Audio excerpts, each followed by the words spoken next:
26 अरब रुपए की tax recovery का मामला एफबीआर कल बुध को क्लब रोड प्रॉपर्टी की नीलामी करेगा। जराये के मुताबिक एफबीआर की जानिब से प्रॉपर्टी की नीलामी से अरबों रुपए की आमदन मुतवक्के है। Club road new plot number 17 property Bahria town से मुतालिक है।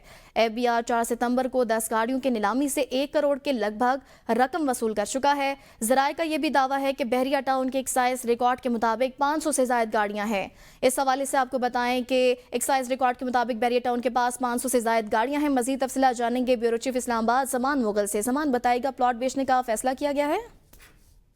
तीसरी नीलामी है। बैरिया टाउन की जो प्रॉपर्टीज हैं उनको नीलाम किया जा रहा है और पहले दो जो नीलामी है उनमें से भारी रकम जो है रिकवर की गई थी और अब ये तीसरी नीलामी है जिसमें क्लब रोड का एक प्लाट है, उसका प्लाट नंबर 17 है और ये भी बैरिया टाउन के मुतल्लिक है और उम्मीद ये की जा रही है कि इससे करोड़ों नहीं बल्कि अरबों रुपए जो है वो रिकवरी होगी एफबीआर को। और इसके अलावा नैब ने भी इससे पहले 50 गाड़ियां जो इस बैरिया टाउन की हैं वो कब्जा में ली थी और एफबीआर टोटल 26 अरब रुपए की बैरिया टाउन से मुतल्लिका मजीद प्रॉपर्टीज हैं उनकी चंद हफ्तों में नीलामी करने की तैयारी कर रहा है। जी, ब्यूरो चीफ इस्लामाबाद जमान मुगल आगाह करे थे, बहुत शुक्रिया आपका।